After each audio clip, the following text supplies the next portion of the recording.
दोस्तों ये कहानी उस समय की है जब दुनिया खत्म होने के कगार पर थी और लगभग सभी इंसानों का दुनिया से सफाया हो चुका था। लेकिन वहीं दूसरी तरफ दो भाई बहन जैसे तैसे जिंदा बच गए थे और अपने लिए शरण ढूंढ रहे थे। तो कहानी शुरू होती है मैक्सिको शहर से जो लगभग तबाह हो चुका है। वहीं पर हम एक आदमी डैनी को देखते हैं जो कि बहुत सारे कार्डबोर्ड्स उठाकर अपने घर की तरफ जा रहा था। वहां पहुंचकर वो बहुत सारे सड़े हुए ब्रेड्स को उठाता है और उन्हें कंटेनर में डाल देता है। आगे वो उनमें पानी डालता है और उन्हें मिक्स करने लगता है। ये सब होने के बाद वो उस कंटेनर के ऊपर टेप लगाकर उसे बंद कर देता है। इसके बाद वो एक टेबल को तोड़ता है और उसकी लकड़ी से उस कंटेनर के नीचे आग जला देता है। थोड़ी देर बाद वो उसे चेक करता है कि जो वो बनाना चाहता है वो बन भी रहा है या नहीं। दरअसल वो यहाँ पर शराब बना रहा था। आगे हम देखते हैं कि उसके घर में एक छोटी सी गुफा है जहाँ से वो चीजों को एक्सचेंज करता था। वो उसमें शराब की एक बोतल डालता था और दूसरी तरफ से उसे अंडे की एक ट्रे मिलती थी। आगे डैनी अपनी बनाई हुई शराब को पीता है और दिन भर बस यूं ही पड़ा रहता है। थोड़ी देर बाद उसे पता नहीं क्या होता है, वो वहाँ पर पड़े हुए एक ढोल को बजाता है और जोर जोर से चिल्लाने लगता है। हम देखते हैं कि डैनी की दिमागी हालत सही नहीं थी, इसलिए वो दिन भर बस यही काम करता रहता था। थोड़ी देर बाद उसके घर के अंदर दो बच्चे आते हैं जिसमें एक लड़का और लड़की थे।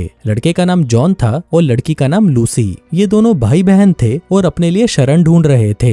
दरअसल बाहर भटकते हुए इन्हें अंदर से कुछ आवाजें आ रही थी तो ये अंदर देखने चले आए। फिर अंदर आते ही इन्हें डैनी वहाँ पर बेहोश पड़ा हुआ मिलता है। अब एक इंसान को देखकर ये दोनों खुश हो जाते हैं और उसे उठाने की कोशिश करते हैं, लेकिन इनकी काफी कोशिशों के बाद भी डैनी होश में नहीं आता।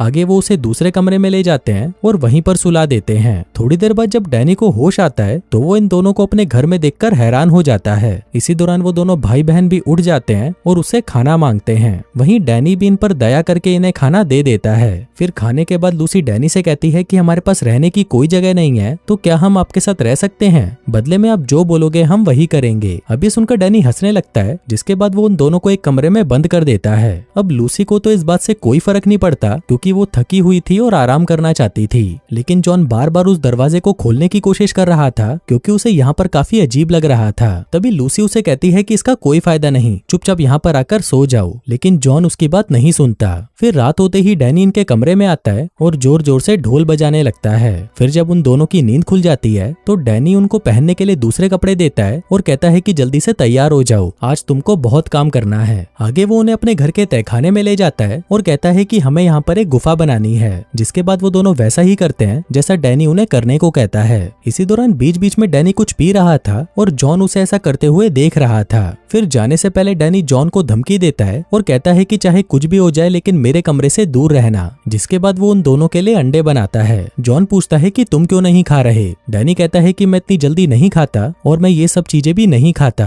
लूसी कहती है कि फिर तुम इन अंडों का करते क्या हो? डैनी कहता है कि मैं इससे बिजनेस करता हूँ। लूसी पूछती है कि और कौन कौन से बिजनेस करते हो तुम? अब ये सुनते ही डैनी भड़क जाता है और कहता है कि तुम्हें ये सब जानने की कोई जरूरत नहीं। थोड़ी देर बाद जब जॉन वहाँ से चला जाता है तो लूसी डैनी से पूछती है कि तुम हमेशा से ही यहाँ पर अकेले रहते हो? डैनी कहता है कि मैं समझ गया तुम किसकी बात कर रही हो, मुझे किसी लड़की की कोई जरूरत नहीं। मैं जानता हूँ कि मुझे अपनी जिंदगी के मजे कैसे लेने हैं। मैं अपने दिमाग की शक्तियों का इस्तेमाल करके कुछ भी कर सकता हूँ और इसी से ही मैं मजे भी लेता हूँ। जो कहकर वो पागलों की तरह नाचने लगता है। अब लूसी डैनी की इन सब बातों से बहुत हैरान थी और सोच रही थी कि इससे बड़ा गधा मैंने आज तक नहीं देखा। तभी जॉन वहाँ पर वापस आ जाता है और देखता है कि डैनी और लूसी आपस में बातें कर रहे थे। अब ये चीज जॉन को बिल्कुल भी अच्छी नहीं लगती, लेकिन वो बेचारा कुछ कर भी नहीं सकता था। फिर डैनी के वहाँ से जाते ही जॉन लूसी से पूछता है कि तुम मुझसे क्या बातें कर रही थी, जिस पर लूसी उसे कहती है कि तुम्हें ये सब जानने की कोई जरूरत नहीं। अब कुछ दिन ऐसे ही काम करने के बाद फाइनली इनकी गुफा बनकर तैयार हो जाती है। इसी दौरान डैनी लूसी के पास आता है और उसे कुछ इशारा करता है। वहीं लूसी भी डैनी को वैसा ही इशारा करती है। अब ये चीज जॉन भी देख रहा था और वो लूसी के पास आकर कहता है कि क्या वो तुम्हारे साथ कुछ करना चाहता है, जिस पर लूसी कहती है कि नहीं, ऐसा कुछ नहीं है। कुछ देर बाद डैनी जॉन के पास आता है और उसे पूछता है कि क्या तुम कभी लूसी के साथ सोए हो? जॉन कहता है कि नहीं, हम दोनों ऐसा कुछ नहीं करते।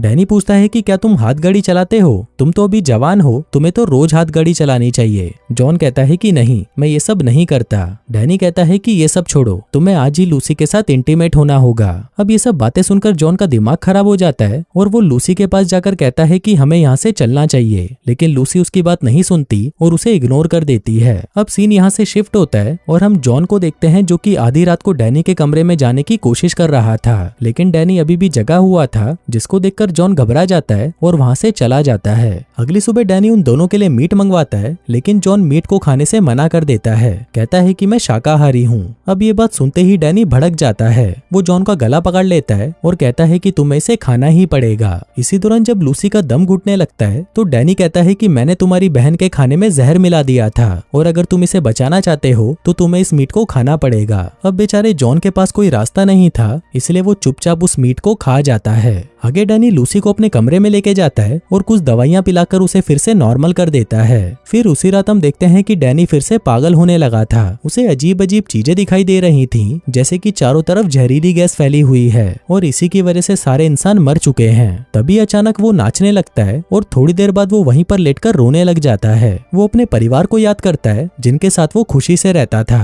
तभी अचानक उसे लगने लगता है कि लूसी उसकी माँ है, तो वो लूसी के पास जाकर कहता है कि चलो मेरे साथ गुफा में चलो, हम दोनों वहाँ पर अपना नया घर बनाएंगे। जो कहकर वो लूसी को उठाकर बेसमेंट में ले आता है। वहीं पर जॉन भी बैठा हुआ था, तो डैनी जॉन के पास आता है और उसे कहता है कि तुम्हें अभी लूसी के साथ इंटीमेट होना होगा। जॉन कहता है कि मैं ऐसा कुछ नहीं करूंगा। डैनी कहता है कि अगर तुम नहीं करोगे तो मुझे इसके साथ करना पड़ेगा।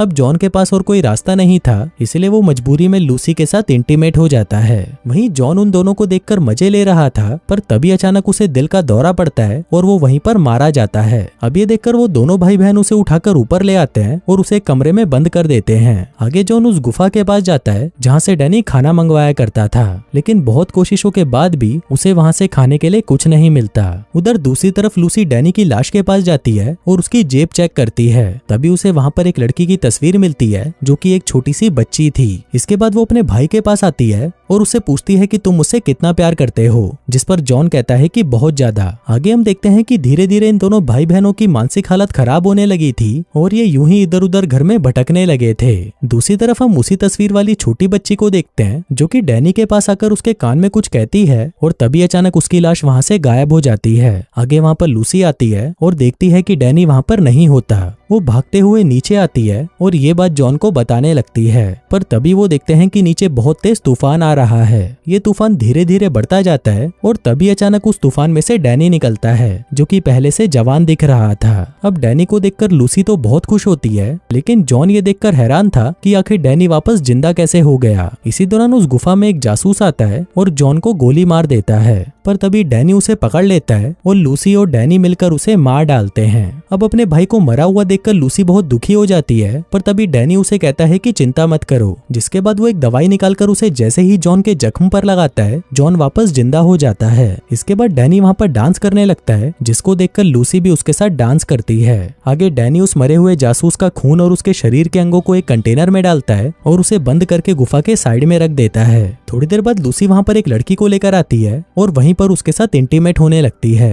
तभी वहाँ पर डैनी भी आ जाता है और वो भी इस कार्यक्रम में शामिल हो जाता है। तभी लूसी की नजर एक आदमी पर पड़ती है जो कि बहुत ही अजीब तरीके से उसे देख रहा था। अब उस आदमी को देखकर लूसी डर जाती है और जोर जोर से चिल्लाने लगती है। तभी डैनी वहाँ पर इतने सारे लोगों को देखकर बहुत खुश हो जाता है और कहता है कि तुम सभी मेरा खून पियो और मेरे अंदर समा जाओ, क्योंकि तुम्हारे इस जीवन का कोई महत्व नहीं। जो कहकर वो नाचने लगता है। अब उसको देखकर बाकी लोग भी उसके साथ नाचने लगते हैं और सीन यहाँ से कुछ देर आगे शिफ्ट होता है। यहाँ पर हम एक आदमी को देखते हैं जो कि उस गुफा से बाहर निकलता है और देखता है कि शहर में तो सब कुछ नॉर्मल है, ना तो ये दुनिया खत्म हुई है और ना ही यहाँ से लोग गायब हुए हैं। दरअसल ये आदमी फिल्म का डायरेक्टर है और ये सारी बातें उसके दिमाग में चल रही थीं। और दोस्तों यहीं पर ये कहानी खत्म हो जाती है।